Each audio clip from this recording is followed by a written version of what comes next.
Okay, we're back. Back for another Portable Clint. The cool thing about being a character actor is that you get to hang out with other character actors in the waiting room. I've known Brian for a long time, but the only conversations we have are in the waiting rooms. So I wanted to bring this guy on board today, and I want to hear his adventures in this crazy business we call Hollywood. Ladies and gentlemen, Brian Leckner. Get in here, dude. Hello, everybody. Yeah, man. Hi. Yeah, get in here, dude. Okay, I'll scooch in. Here we go. I'm leaning in. There we go. Brian. Yes, sir. Tell these guys about you, and then we'll start after that. Hi, I'm Brian Leckner. Okay. I've been in SAG for 35 years, and I used to make a pretty good living at it, and still do sometimes. And this guy is a positive ray of energy, and when I saw him doing a show on YouTube, I DM'd him and said, I want to be on your show because it's positive and it's good for actors' mental health. Yeah, I've been getting a lot of nice words, man, and that's the reason why I dislike everybody honest, and I know you are, because a lot of actors only want to tell the other actors what they want to hear and what they want them to know, and not telling them they're waking up at 3 o'clock in the morning freaking out. Sweats. Right. Okay, you told me you grew up here. Grew up in LA, grew up in South Bay and West Hollywood, Beverly Hills. Mom worked at a production up on Sunset, production office. Which one? What kind of production? It was for radio and syndicated TV in the 70s. Okay, very cool. And they had, Dick Clark would come in every week and do his top 40 or whatever, his Dick Clark radio show. Yeah. And bands like Grand Funk Railroad and Kenny Loggins and Kenny Rogers and the Fifth Dimension, not the Fifth Dimension, Kenny Rogers band. What was that band he had? The Fifth Dimension's good because that's the band. That's the song where he sings from the Big Lebowski. Yeah. Just walk in to see what condition. Okay. All right. Here we go. When did you start acting? I started acting in grade school because I was, lashing out, and then I got cast in every play in high school, but didn't make it to opening night because I always had difference of opinions with the director. So I would watch from the audience and go, oh yeah, hey, the farmer and the cowman, they should be friends. So stuff like that. I already had a little bit of a toot in high school because I knew what I wanted to do, and I started studying with a guy named Ed Hooks. At the Complex on Santa Monica Boulevard. Okay. This was 1984. I was driving up from high school. As soon as I got my car, I started coming up and doing scene study. And there were some working actors in class. I got to hang out with them and get the vibe of how it works and how it rolls.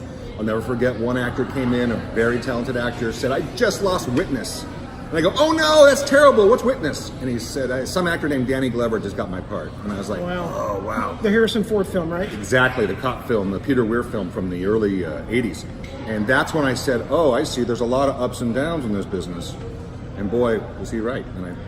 Okay, when did you get your first acting gig? I mean, not a play, but in front of, the camera. Married with Children. Okay. I played a nerd on a game show with Bud at a show. It was called You Can't Miss, and it was hosted by Bill Maher. Brian, can I tell you something? Yeah. I auditioned for that part. I truly did. Tammy Billick. Yes. Old Columbia. We've been around forever. Wow, I cannot believe that's the only thing I remember about that show is that I auditioned for the game show part. Yes, and a guy named Matt Winston got the other nerd. Okay, well, good for you, man. Wow. Okay, so you do that. Yeah. Do you work right after that, or is there time between the gigs? I think I did like another thing. What did I do? I did another guest star, but then the big thing happened was, NBC was bringing back Bonanza. Okay. And I was like just out of Joanne Barron's studio, a 2-year Meisner program here in town, and I was like, boom, ready to go. I was like ready to go, and some of the casting directors in town were seeing me because I did this 2-year intensive, and the next thing I know, I get a manager through a great casting director named Meg Lieberman, who saw me in a play on Sunset, the Gardner stage. She says, call this guy Michael Braverman. Boom, the next thing you know, Michael Braverman sends me off. My first audition was for the illegitimate son of Haas, Cartwright. They brought Bonanza back in the early 90s. And the next thing you know, I'm up on Tahoe doing Bonanza with legendary character actors. Like who? Oh, like Ben Johnson. Okay. Jack Elam with the crazy eye. Sure, yeah. Richard Roundtree, the man himself. Shaft. And then the guest star playing Frank James that episode was Leonard Nimoy. Okay. And I had scenes with everybody. So I was very lucky. The second movie of the week, it was just an actor's dream, show up and start working with these pros. I was a little full of myself. Nimoy wasn't giving me much until I researched back then that he was in Yiddish theater in Boston as a child. I brought that up and Wait, time out, because I like what you did there. Yeah. You did research before you went to the set. I went research back then, before internet. I went to the Motion Picture Academy on La Cienega, and they had clippings of everybody that they kept in manila envelopes before everything was transferred. Okay. So this gal says, with gloves, gives me an envelope, and I'm looking up Nimoy, because I just wanted to know more about him, just Sure. Spock and Mission Impossible, and he was already directing a lot of big productions then. So and then when I mentioned that to him, he gave me a look like, you did your homework. Yeah, that is great. Yeah, so that helped when we were doing these two-hander scenes on the Truckee River, when it's just he and I running from the Pinkerton gang. It was really cool. Oh, and Dennis Farina played the head of the Pinkerton gang. Sweetheart of a man, taught me how to really go through my backswing. Okay, Brian, just really quick, going back to doing research, do you always do research before you work with someone? I do, because you don't want to be caught. I'm the kind of guy that'll say, hey, I'll give you 3 actors, and you have to name the movie they were in. And other actors look at me like, what are you doing? I don't know that game. Don't do that. Don't embarrass me on a set. They pull me aside. Don't do that. You know too much trivia. I like that. I like that a lot. But I like to know who I'm working with, and I like to get a background of who they are, especially directors and some writers. Okay, so you do the Bonanza. How many things did you do? We did with a that? presentation, and we shot 2 movies of the week, and we're waiting to get picked up for a series, and it just never happened. Okay, now, did you think that that things were going to change, like you were going to be the dude? Oh, I thought I was ready to live in Tahoe and shoot, 22 a year, and leave LA and get a dog and a Jeep and a girlfriend on ski patrol. I was ready to do all that stuff. Okay, all right. Then It didn't happen. Okay. So Right, Warren Littlefield? I'm not holding any grudges. It's only been 23 years. Okay. Warren. Okay. So you realize it's not happening. What do you do then? Well, by then I had a good support of actors that we were all booking jobs, and that's very important, right? That's a good support group. Oh, and how? And I was really getting in some good rooms, reading for some good material, and I booked a couple more big jobs in my 20s, which really helped propel me into my 30s in the commercial world, because I already established myself on TV and film. It's usually the other way around. You do commercials, then you do films. Yeah, I did a few commercials. Ross Lacey was a big ally early on and said, come and read for this. And I was like, I don't want to do any commercials. He's like, dude, are you an idiot? You want to make money or not? So I went in and did like this. My first commercial with him, my first commercial ever was Yamaha ATV. It was shot up in Fraser Park. And boy, that thing ran for a while. And I said, this is pretty lucrative. This is pretty good. So, as we all know, where was Ross Lacey's office at that time? 3rd Street. 3rd Street? 3rd down the block from where he is now. Okay. Yeah. And Ross had also gone through the Joanne Baron studio, and I believe we knew each other somewhat through that. Okay, so that happens. Mm-hmm. What next? What's the next big thing in your life? Then I got, this movie with Steve Martin, Aykroyd, Phil Hartman, produced by Ron Howard and Brian Grazer, and it was called Sergeant Bilko for Imagine Entertainment, Imagine Universal, and that was on that for 10 months.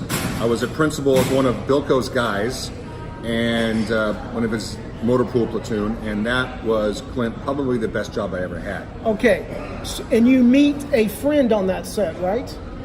Phil Hartman became a dear Bubba, a dear brother, someone I could bounce off of, someone I could ask questions about, someone who was just so much fun all the time. Like, for example, we were shooting out at the old Palomino nightclub. Oh, where they filmed Hooper. Yep, you got it, Hooper. And I saw Gary Busey there performing.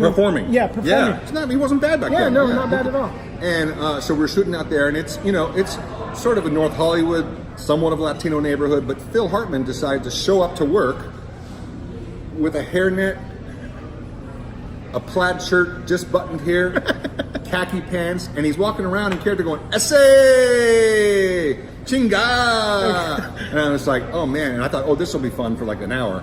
And he kept it up all day. And then he was on a Linkershim, like, you know, with his hands in his pocket, hanging out, like doing a pose, like Lefty Lopez, you know, whatever, just going, hey man. And he was just hysterical. When you say, hey, Phil, do Clinton taking a bong hit? He goes, well, I don't know, but I can try, you know. And he was just like, oh man. John Wayne, Gabby Hayes having, you know, hot sex behind the chuck wagon, doing both characters. He was just so much fun, and he's really missed. When did you know he liked you as a person? Like as a friend? He laughed at my jokes. Really? Yeah. Steve was a cool cucumber. Aykroyd was busy with other stuff, getting House of Blues going. But Phil was accessible and fun. And I had studied for 6 weeks with Steve Hibbert at the Groundlings, and I thought I was a Groundling guy. And then I realized how many shows he's done and how prolific, and I just shut up and just listened. Yeah. Okay, you were on one of my favorite shows, Quantum Leap. Quantum Leap, yeah. That was my first, thank you. That was my first job. Okay. Yeah. All right. I was an extra, like a frat boy, dancing on a mantle in a frat party. Right. And guys like Raphael Sabarge were in the show, and that famous comedian Brian Regan, I believe his name is. Yes, yeah. I like that guy. And a bunch of other cool guys. And the AD pulled me out and said, do this bit, go throw up on Scott Bakula. And I remember I said something like, wild thing, you throw the best, and you know, a 22-year-old just doing what he does. And next thing you know, I had a line on Quantum Leap, and it was really, really cool. Okay, you are a part of a private club here in Hollywood that a lot of people wish they were a part of, but you're in it, and it's I was on Seinfeld. I just got a check this morning for $100 for my episode for my 2 lines. What were your 2 lines on Seinfeld? The episode was called The Wallet. I played a gas station attendant. It was directed by Larry David, and it had Barney Martin in it as, you know, and that great gal who played Jerry's parents. Yes. And I think that'll be $17.50. And shot that at night, CBS Radford, hung out. It was cool. Was it at the prime of Seinfeld, or was it at the beginning? It was still peaking. It was still climbing and building. It was still getting that. It sure showed up, didn't it? Was it? Yeah. Was the whole experience a good experience? Did you? Yeah, it was great. It was great because I remember watching the show the previous season or the 2 when it was called Seinfeld Chronicles, right? And it was really inside for the it was kind of an inside thing about a comic and his friends. And so yeah, I was a big fan, and that was really cool. It's still cool to get paid for that. No, you got $100. $100 for 1 line, and I think that's because of the big international. Because it plays all the time. I mean, how often are you getting your $100 residuals? Like every quarter. Okay. Yeah. Okay. On that. So everything sounds good right now. Yeah. Is Hollywood as it always Hollywood been? Was cooking. It was 90s. You know, they were hiring actors that looked like us, and it was a good time. You know, it was fun. Okay. And you know, booking, guest stars. Then I did a show. I got picked up and did a show called. I was a series regular on a show called L.A. Firefighters, and that was a terrible experience. Is that your first and only time to be a series regular? Unfortunately, yeah, it was. Well, dude, you've gotten further than I have. Series regular, those are dream jobs, right? It was pretty cool. 13 episodes, you know, and you get to have a fire truck, and we had a firehouse to play in, and working with some other actors. But there was a lot of dope smoking in those trailers. Really? Yeah, and the ADs would complain. And did you partake in that? Sometimes, because where there's smoke, there's fire. Well, that is true. And you know, back then it was we were a little ahead of our time, so we got some notes, you know, from production like, can you not smoke weed like after the wrap on a Friday night at 2 a.m. because they want to wrap it up and lock up the trailers and go home. We're like, yeah, sorry, I guess, because the show was so terribly bad and so badly written and conceived that we got boycotted by the LA County Fire Department. Boycotted our show before it even aired. Okay, all right. Yeah. By the way, all firefighters are listening, any of them, if there's any, I'm so sorry if you remember that show. Okay, let's pull over for a second and talk about, you told me that you've come across a few celebrities just hanging out here. You worked for Joe Pesci? Very early on, in my teens, early 20s, 19, I was driving Joe Pesci around. He was This was 89, this was 86, 87. I had met an actor in class who was good friends with him named Peter Conti, and he introduced me to that circle of like Joe and Mickey Rourke and Bob De Niro. You know, I never said that to him, never called him that, had very little interaction with him. But Joe was living at Penny Marshall's house in a guest room, going on auditioning for films. This is 7 or 8 years after Raging Bull. Right, because he had a low point after that. He did a show called Half Nelson on NBC that was about wrestlers that didn't do anything. But he was a terrific man, and so grounded and so secure, even when he wasn't booking these jobs and getting these jobs. And I remember driving him to like Midnight Run audition for the director, Martin Brest. And he's sitting there, and Martin Brest goes, "Yeah, I see the guy more like with his hair back, you know." And it was the John Ashton character, the other chaser, the other skip chaser. Yeah. And you know, awesome, and so Joe starts doing this, like showing the oh, like really, like he told me everything he did, like okay, really, and he's brushing his hair back, like, can you see it now, motherfucker? And so he comes out of there and he says, let's go get a salad, man, and because he was eating very healthy, and I was a big fat buck back then. I was 300 pounds, 6'3", 300, and I mean, my stomach would arrive before I did, and he said, let's go eat, and he helped me lose some weight, and he was just so insightful. And Can you do an impression of him telling you to maybe eat the salad? I can't do an impression of eat the salad. I can't do an impression of him because he doesn't really talk like that. Okay. That's a character, you know, when he's fast like that and talking like that, and and Vinny and you know, and Goodfellas and stuff.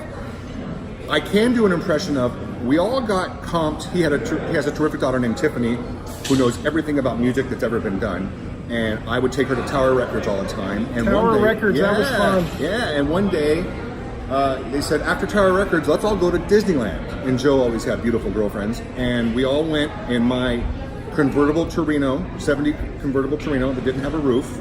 And Joe hated it, but we all went down to Anaheim, and we got a personal tour guide. And the tour guide was an Orange County kid. And this Orange County surfer kid talked like this. Okay, I'm so excited that you're here, Joe Pesci, because, okay, this is wild. Okay, I love Raging Bull, and I loved Easy Money. Okay. So, like, Joe's like going, this guy's really excited. But he talked like, okay. A week and a half later, he gets an audition for whatever it is, Lethal Weapon 2. Lethal Weapon 2. He takes that character of that guy, and he puts it into Leo Getz. Wow. I dig that. That's cool. when I went, hey, I see what you did there. And as a young actor, you're going, oh, okay, you just take from everything that you can get from your life. Wow. Everything. Okay. Tell me, you also mentioned to me you went to school with Quentin Tarantino? No, Tarantino, and his writing partner for Pulp Fiction, Roger Avery, and I went to grade school together. Okay. They split an Oscar for the screenplay. But Tarantino was our video store guy in Manhattan Beach, California. Okay. In the mid '80s, and Q, as we called them, the cool people that hung out at the video store because that's all you did in a small beach town back in the '80s. He had a shelf, Quentin's Choices, and that's where I got an education in a lot of different movies and a lot of different genres, and it was really insightful. I would see him up in town a couple times. Never brought me in for anything. Never brought me in to read. Oh well. Have you ever reached out to him? I don't mean to cut you off. No, I did go to his production office when he was getting ready for Jackie Brown. I thought, okay, I'm Brian Leckner. I should be playing like Michael Keaton's partner in Jackie Brown, and I'm gonna go find Quentin. And he used to drive a little shitty red car around to be incognito, like a Ford Festiva. I saw the car behind the Hollywood Athletic Club. I went up to this old cottage production office, and I hear, "I'm not here," and I hear a back door close. And his assistant comes out and goes, "I'm sorry, Quentin's not here right now." But I said, "Here's my picture and resume," and I left. And I said, and then I left, and the windows were open to his production office. I said, "Quentin, get me off of the Ponderosa." I, to this day, think I should have played Zed's sodomizing partner in Pulp Fiction. My friend Steve Hibbert is the guy in leather is Cousin It. Is that really him? Hibbert? Yeah. In the leather? Yeah. Yeah. For a long time, the rumor was it was Glenn Close, but Really? Yes, it was a bad rumor. But it was Steve Hibbert, who was part of the Groundlings. Like all the Groundlings at that time were in that movie, like Kathy Griffin and. Okay. So, yeah. Any other, before I move back, before we pull back onto the road, any other crazy Hollywood people you've come across? Oh my God! Well, sure. Larry Storch used to be a neighbor who was on F Troop, and he liked to do yoga naked and play a mandolin. Okay. Anybody else? That people might know of today? Oh, okay. Yeah. Let's see here. Wait, no, go back to F Troop stories. I wish I had some more. Well, I got some Forrest Tucker stories, but that's a mile long. Okay, all right, okay. Okay. Let's get back to Hollywood. Yeah. Are you living your Hollywood dream still today? I'm writing now, and I'm creating content. Creating content is the way to go right now, right? Yeah, and it took me a while. My acting teacher, my acting guru from my 20s was Larry Moss. Okay, I want to talk to you about Larry Moss. Yeah. So finish what you're And saying. Larry always said, write, write, write. Actors, you must write. You're too creative to be waiting by the phone and wait for the job to start talking and being creative. So about 5 or 6 years ago, I started putting stuff on paper, and I'm getting some heat on a couple projects actually as we talk right now because there's so many outlets. Yes. Okay, Larry Moss. He's like the only teacher who has kind of stuck out to me. I don't take acting classes, but I have his book. Oh, Intent to Live. Yes, Intent to Live. I highly recommend it. Great book. Can you sum up Larry? First of all, it's like being in his class for twice a week for 10 years like I was. Okay, 10 years. Yeah. Sum it up for me. Sum up his class in 10 years with this right now. Growth. When you can't get to New York, Larry said, if you're not on Broadway and if you're in LA, you're in here in my class because this stage is sacred, just like the Broadway stage is. Okay. And so there was a level of work in class that was just beyond. And I mean, if you didn't have your full intention of walking through that door, why you were there and what you're doing, like Stella, he would stop you. He would stop, and it happened a lot. And the next thing you know, maybe he's working with a certain actress or actor, and next thing you know, the actress is doing hip rolls like a stripper to loosen up her body, someone who maybe never got in contact with her sexuality.